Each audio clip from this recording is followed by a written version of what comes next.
How's it going, Yellow Jacket Nation? After a week hiatus, we're back with Jacket Chats, the official podcast of Black Hills State Athletics. Episode 9 today.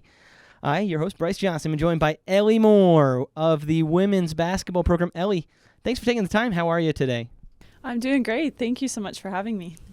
Like I said, thank you so much for taking the time, and we'll get right into it. And why Black Hills State University? When you're going through the process as a transfer, what stood out about BHSU to you?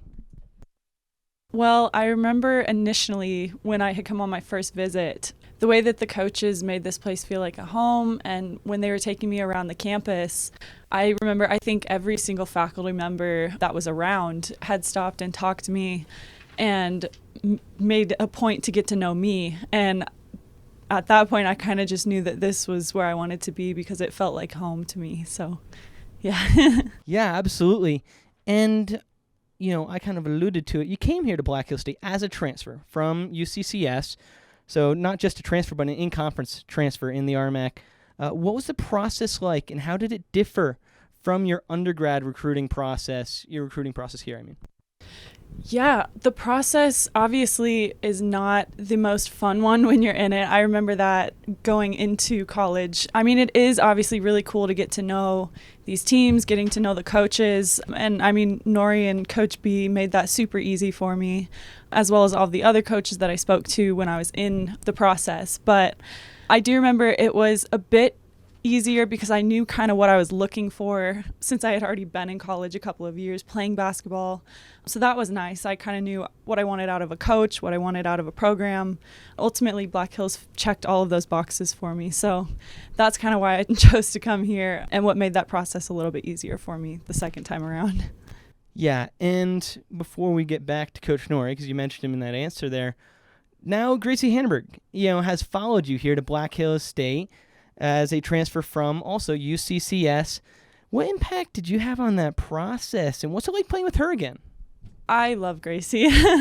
She is such a sweetheart. I was stoked, obviously, when I found out that she was transferring because I had the opportunity to play with her again. I played with her at UCCS. She was an amazing point guard. So when she hit the transfer portal, I had mentioned to Coach Nori that there were a couple of my teammates from UCCS in the portal, and Gracie was the one that stood out to him.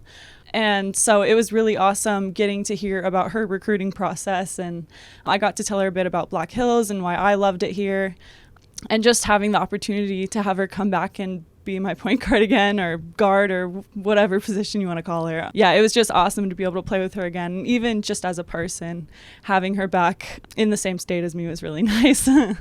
Yeah, absolutely. And you both have been enjoying some really great success early on this season. Now, I mentioned him, and you mentioned him, Coach Nori. He's a legend, not only here at Black Hills State, but really in the D2 coaching ranks, and prior to that, the NAIA level. What's it like playing for Coach Nori? You mentioned it was something that really drew you here, right? Yeah, he has been great since day one of meeting him. I mean, I just remember the first voicemail that he ever left me in my box was just the sweetest voicemail ever, because I had happened to miss one of his calls. That's pretty par for the course with him, yeah. Yeah. Yep, and he always made it a point to call me every week to make sure I was doing good, and I mean, he's carried that on throughout me being now his player. He holds meetings and whatnot. He has an open door policy. You can go talk to him whenever. So that's kind of just who he is. So he's been really great in that aspect. And I mean, even as a coach, he obviously knows what he's doing. He has the repertoire to back that up. But yeah, he's just been an amazing coach on the court and off the court to me. So can't thank him enough. Yeah, Mark is truly a special human, both on and off the court. He's always, just when I'm walking through the offices, hey Bryce, how's it going? And it's definitely the same with you guys as players. Now, under the tutelage of Coach Nori, you and your team last year, you made the NCAA tournament, a great accomplishment. You won a game there. We'll kind of wrap back around to it in a little bit. What was that experience like in going down to Texas and being a part of the tournament? It was an amazing experience. I mean, I know we were all pretty bummed about how the RMAC championship turned out, so being able to have the opportunity to still play beyond that was amazing in itself. And the fact that we got to, travel to Texas and we were funded by the NCAA, that was such a great thing for us. We were so, so grateful. So yeah, we got a ton of really cool experiences out of it as a team. And then even on the floor, we ended up playing Regis, so we were playing another RMAC team. To be able to win a game in that tournament was just so, so exciting. And I mean, the atmosphere was just amazing. We had a ton of BH fans come out to the game, and I mean, it was all the way in Texas, so them coming out to support us was amazing. And yeah, just being able to have the opportunity, setting ourselves up to be able to play in that arena was so, so cool. Super rewarding. Yeah, that's one of the crazy things about the Division II level, is because you get to the national tournament and you go to the regionals. And, for instance, in the South Central region, it's just us and the Lone Star. It's just the RMAC and the Lone Star. So you're almost guaranteed to play a team that you've already played 2, sometimes even 3 times before. It's going to be your 4th matchup against them in the season. It's like, that doesn't feel like it should be a thing yet. Here we are, and it definitely is a thing. Yeah, and you mentioned it. 3 times against Regis, because they were a conference foe, and that was an incredible game. An overtime victory to claim the first NCAA tournament win for the program since 2016. What was it like being a part of that game? What was going through your mind down the stretch and in overtime? I mean, I just remember even at halftime, I believe we were down, and we had come together as a group. And I mean, you mentioned we had already played them a couple of times, so we had split with them. We went 1-1. So this was a team we knew that we could beat, but we knew we just had to stay mentally tough and locked in for every possession, because we knew it was going to be a grind no matter what. And it did end up coming out to overtime, because it was such a close game and they're such a good team. But being able to fight through a ton of things that happened down the road, I remember there was a couple calls that happened, and then there was I think it was like a 2-minute break. They had to review something. So it was just such a chaotic, super high energy game. But the fact that we were able to stay mentally locked in and tough throughout the whole thing, I really give it to all my teammates. I mean, we pulled out with a win, and it was exciting. It was maybe one of my most exciting wins of my whole career. So that's really awesome. Yeah, that's great to hear. And now onto this season. Your team just finished non-conference play, and now you're heading to RMAC competition. So entering the conference slate, what are your team's goals for the season? What are yours personally? My personal goal, obviously, defense for me always comes first. I know I've mentioned to you before, I want us to be the #1 defensive team in the conference. That's like my ultimate goal. But I would say that would be like the #1 goal for all of us, I would say. We're a very defense-oriented team. And so, yeah, being able to get all the stats, blocks, rebounds, and holding teams to such a low number, I know has been a part of our identity forever. So just continuing to withhold that and making the margin smaller and smaller for points held per game would be probably my ultimate goal. Yeah, you stole my thunder a little bit there, because my next question here is, and you mentioned it during Meet the Jackets that's been playing up during your games, but your goal for the season as a team, and your team accomplished it last year, was to be the top defensive team in the conference and in the RMAC. Last year, the team was 24th in the nation, tops in the RMAC and region, actually, allowing 57.2 points per game. This year, it's a small sample, but down to 53, 11th fewest nationally. Haven't allowed a team to eclipse 60 points yet. What has led to your team's success defensively? You mentioned it. It's a part of your identity, right? Mm-hmm. Yeah, and I mean, that's a big piece of it. I mean, every day in practice, we make a point to go as hard as we can on defense. We have so many great players that are just willing to be tough defensively, and we have a ton of guards and posts alike this year that are so nitty-gritty.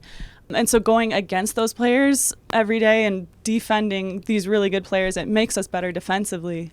And I know our coaches make a point to do drills that, I guess, work on our defense and whatnot prior to games. Like, that is our primary focus, is defensively stopping these teams. And then the offense will follow. So I think that it's kind of the coaches setting us up and us having such good personnel that makes this happen. Yeah, absolutely.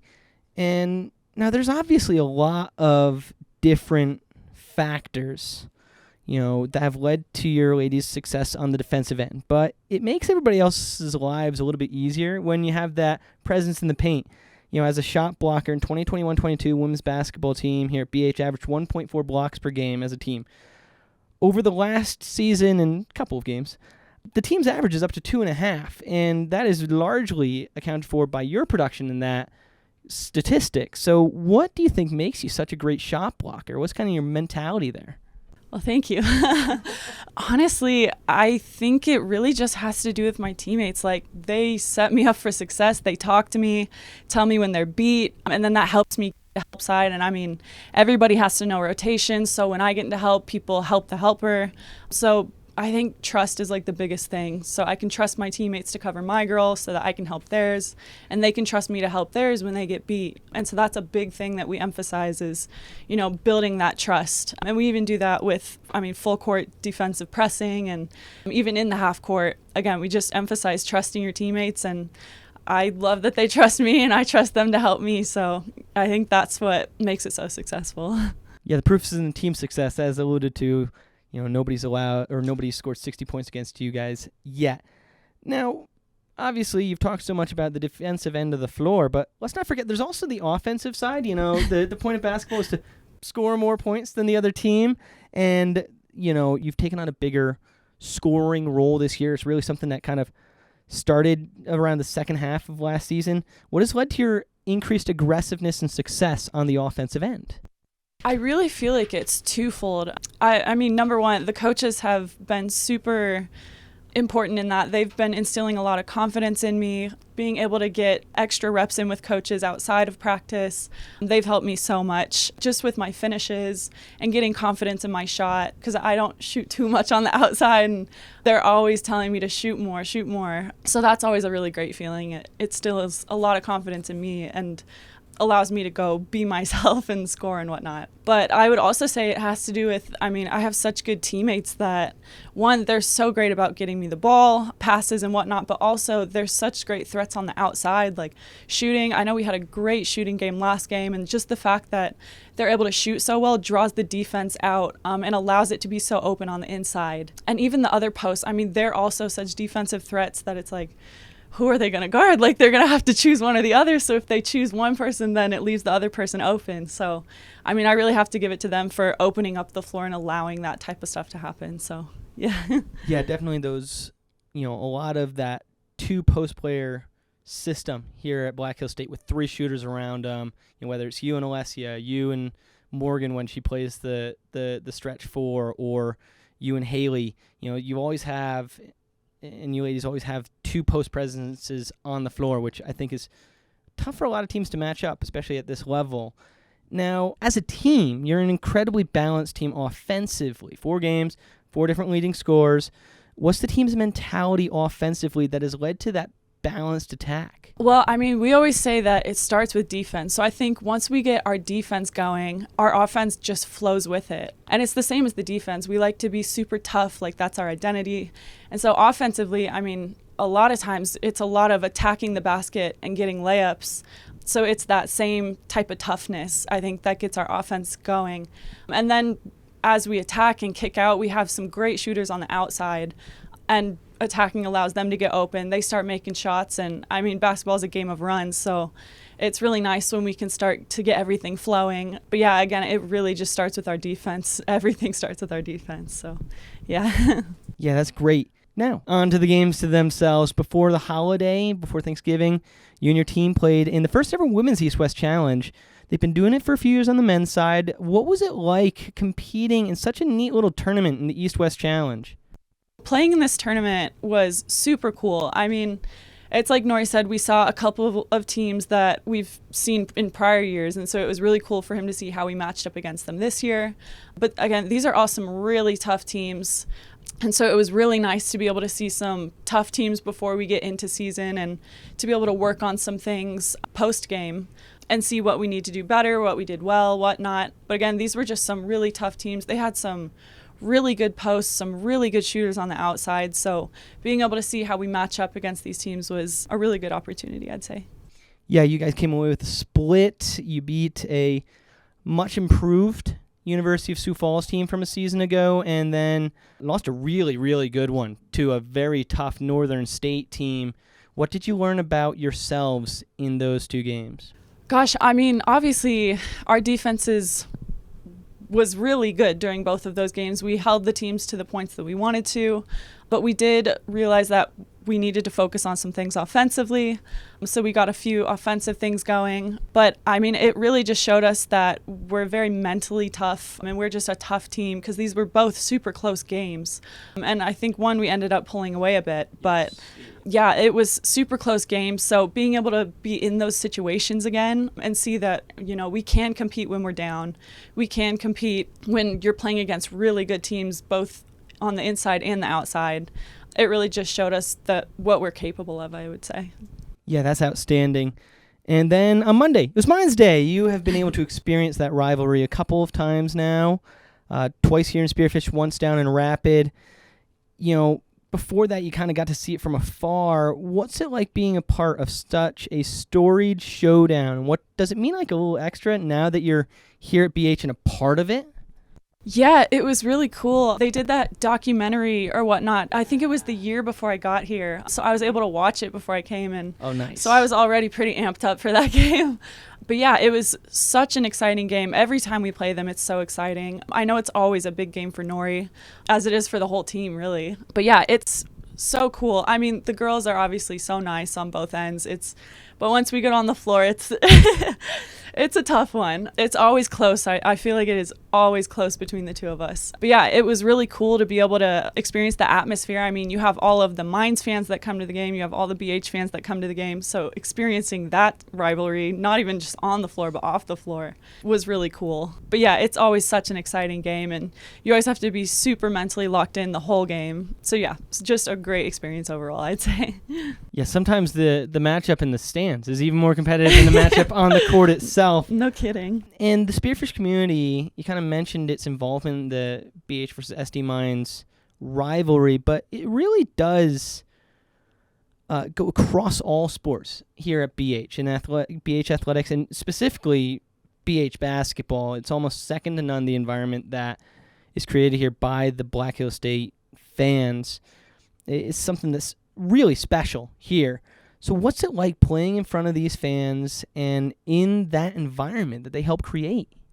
It's amazing. I remember, because we talked about how I transferred in conference, and I remember being at UCCS and playing at BH. We hated that game. We hated playing in front of all these fans. Yeah, you have a little bit of a different mentality about it now. Yes. Oh, yeah. Now it's amazing. There's this one guy, I wish I could remember his name, but he is always yelling our names. And I remember my dad called me after one of the games, and he was like, "Who's that guy who's always yelling for you?" Is it Wayne Munn? I think it is. Munn, yeah, it is Wayne. And yes, and my dad called me and he's like, "Who's that guy who's always yelling your name from the stands?" I was like, "That's Wayne." And he was like, "No way, I love that guy." So yeah, my parents, they still have yet to come to a game at BH, but they love this man who's in the stands always cheering for us. So just stuff like that is super cool. And like I said, coming from playing against them, gosh, I just remember how loud it would get. And the fans would heckle you, but in a good way. It's all in good fun. But yeah, now being on the other side of things is so much nicer. So yeah, I love our fans. They're amazing. Yeah, it wouldn't be a BH basketball game without Wayne Munn. No. Whether it's at home, on the road, he's quite the character and definitely a big part of what makes this environment really special, because the environment here is unlike anything I've ever experienced. At my undergrad, that was a D2 school. At my grad school, which was a D3, it's really unique to here. So that's really awesome. And your team did come away on Monday with the 64-45 win against the Hard Rockers, a game that really, especially in the first half, was very, very energetic in the Young Center. You held the Hard Rockers just 20 points in the first half in that one. What did your team learn about yourselves in that one? Well, it was a really close game, like you said, all the way even till the third quarter, really. I believe it was like a 4-point difference at the end of the third. But the fact that we were, again, able to pull away in the fourth and hold them to such a small margin of points was a really big deal for us because, I mean, just for us, the biggest thing is pulling together 4 quarters that are really good. And so being able to, in that fourth quarter, hold them to such a low and be able to pull away was such a great feeling. Because, I mean, we had girls hitting shots and our percentage was crazy. I give it to our guards. They were shooting the lights out. So that was really cool. But it's like you said, just even the atmosphere and being able to get a win in that atmosphere. And like I've said before, just being able to stay mentally locked in amidst all of the chaos was a really big deal for us. So that was really cool. Yeah, it's tremendous. And a really good team win all around. Now, looking ahead, we mentioned them. The Regis Rangers, they're number 24 in the national rankings right now. You play them on Friday night. We're recording this on Wednesday. It'll go out on Thursday, so tomorrow night, I guess. You two had some great matchups. You mentioned it. Overtime win here in Spearfish. Close loss down there in Denver, but then you beat them in the NCAA tournament. What do you expect out of Regis? Gosh, I mean, they are always such a really good, really tough team. They've got some really big bigs, and they've got some guards who can shoot the ball super well. I know they have Erin Fry returning. She's a really good point guard for them. Yeah, reigning conference player of the year, right? Yeah, she's yes. tough. Yeah, no, she's a tough one. So, yeah, they have some really good players. But, I mean, I would say we do too. So I would say we probably match up with them pretty well. But it's always such a close game with them just because both of our teams are so tough. And I just always expect them to be such a good team against us. So I expect it'll be another really close, really tough game at Regis this upcoming weekend. But I think we might be the tougher team. I'd like to think so. Yeah, really, really excited to see that matchup. It should be a good one. Right off the bat, you're getting one of your tougher conference games in against the Rangers, and that should be really fun to watch. And then it'll be back to your old stomping grounds with a matchup against UCCS. What's your mentality going into that one? I mean, it'll be very interesting this year. I know last year they got a new coach for this upcoming season. So I used to be playing against my old head coach and assistant coach, which was a really bizarre feeling. But I mean, they're amazing. They made the whole process of transferring super easy. So I can't have anything but good to say about them. But yeah, it'll be a very different atmosphere going. They have a lot of new players, new coaches. So I'm really interested to see how that all pans out. But I mean, it's always really nice going back. I get to see a ton of my old college friends. They're so great. They come and watch the games, come to see me after the games. And I think my parents are going to that game too. So it'll be a lot of familiar faces. So I'm really excited about it. That'll be fantastic. What do you expect out of the Mountain Lions in general? It's really hard to say right now. They got new coaches, new players. I think they've been doing pretty well in the preseason. So I expect they will be a pretty good team against us. I know their post Mason White, I used to play with her. She's always been so good. I want to say last year she was averaging like 20 points per game or something like that. But she's really, really good. And I expect she'll still be really good this year. So expecting a pretty big game out of her. And then the rest is a mystery to me, but I'm excited to see. Yeah, some pretty great matchups right out of the gates in RMAC competition this weekend. And that should be fun. We'll roll into some rapid fire questions here. You ready? Yeah. What's your favorite winter activity besides basketball? Winter activity. I mean, I grew up in Iowa and I loved snowboarding and sledding. That was my biggest thing. And like building anything with snow, really. Like building snow forts and whatnot. It just makes me nostalgic. So Nice. If you could have any superpower, what would it be? I think that it would be teleportation because I would just love to be able to go see my family at any point, go to see my friends, go travel places, and be able to teleport. That would be my favorite. Not to mention the basketball implications, just teleport to the other end of the floor. Exactly. Easy layup every time. It's great. What's your favorite college pastime? I mean, it sounds super cliche, but hanging out with friends is my favorite thing to do. Even if we're just watching TV, I love my roommates. I love my friends. And yeah, just spending time with them is probably my favorite. It's great. If you could compete in any other collegiate sport besides basketball, what would it be? I would have to say volleyball. I played for a couple years when I was in middle school. I always thought it was super fun, but I just had stuck with basketball. My whole family plays basketball, so it was kind of a thing that you play basketball. But yeah, I would have to say volleyball. You definitely made a pretty wise choice with basketball, as you're enjoying a lot of success with it. And finally, we like to wrap up each episode with one last question, and that's what is one thing that most people don't know about you? I have run in a lot of competitive races. I like to do, there's ones called like the Spartan race. A comparison would be like the Tough Mudder or something like that. But my mom and I are planning to do another one this summer. And it's just really fun. We get a ton of people together and we run in this race. I run with a ton of my mom and her friends. And so last year they made this like t-shirt, and it was like the shirts that said straight out of Compton, but it was straight out of Carpool because it was all the moms. So that was really cool. But yeah, just running in competitive races, and hopefully a marathon someday would be my goal. So That's awesome. Thank you. Yeah, that's a very interesting, well-balanced athlete. Thank you. Ellie, thanks so much for taking the time to join us this week. And until next time, I'm your host, Bryce Johnson, signing off for Jacket Chats.